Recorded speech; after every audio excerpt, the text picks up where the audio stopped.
Hey guys, today we got a review of Bobby Bell's new linebacker card, and I had to put abilities on this guy for, I think, the first half of the review, second half with no abilities. You're going to see them both.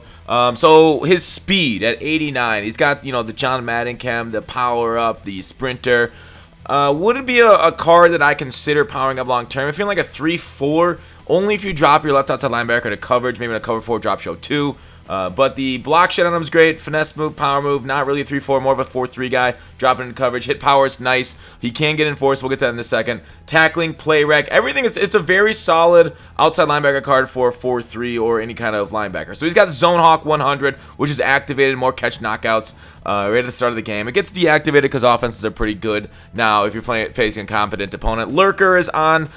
He also gets Enforcer there, so it depends if you're going to user him or put him in Enforcer. You can get the Acrobat, like I see right there, Strip Specialist. I think I like one of those two at tier 3. Unfortunately, it doesn't get Enforcer at tier 2, which would be kind of cool. Go Lurker Enforcer, like a Tillman type, but overall, I think basically what you want, I'm going to be using him right there. He's got the red X under him at the moment, and really 6'4", 89 speed is good enough, I found. And like he just makes, look at these animations. Crazy. He got really up there. He basically dunked that basketball. Let's watch that in replay. Like I just swerved underneath, and yeah, I got that great animation. Look how tall he is, right? Like you don't see many receivers getting up that high. I mean, to be fair, Moss will get up that high and stuff, but yeah, he looks super stretched. He looks like 6'6" there, like a Peppers out there almost. So lurking chem on a tall player, it is kind of neat. I'm used to using the lurker chem on like the Tillman. I haven't really used it too much on the old stop. There's the stop and go on the Megatron because he got great animation and safety. But a linebacker that can basically get up there like Madden 19 and snatch your opponent's life away. Also, I mean, not terrible on the stick after the pick, but he's not like the best. He isn't as great as like Palomalu or somebody like a lot of agility out there. Not as good as a DB. So there he is on the outside there, playing against the stretch beautifully. Like he split a double team, shut down the easy stretch against Jim Brown. They were shooting the gap on the backside for the tackle. So, I mean, he can basically lock down, might be the best left outside linebacker coverage guy that we're going to get in a long time. So if you do need that spot in coverage, a great guy. But like I said, not the greatest pass rusher, even though he's able to blitz through the line there. I think it's because they just sent more rushers than he had blockers. It was a nice little blitz that he failed to recognize. So I guess a good defensive scheme.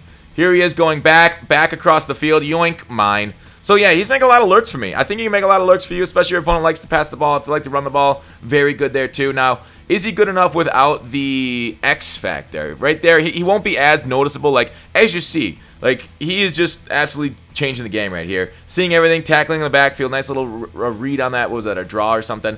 And overall, I for his price, which is like $400K, is it good enough for a coverage linebacker?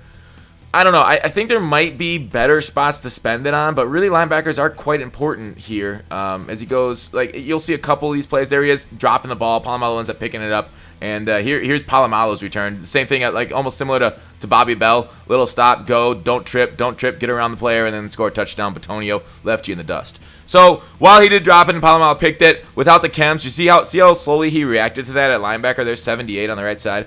It's not as good, but he still plays the run well enough with the play rec. But linebackers themselves, they do take a lot of false steps before actually engaging, and that's just a linebacker thing. In coverage there, without it just gets caught over. So while he's a phenomenal player, if you activate him without it, it's not as impressive. So maybe not worth the price. Overall, I'm gonna give him 8.5, but like if you activate him, it's like a 9.5. So that's it. Thanks for watching Call to Action. I'll see you later.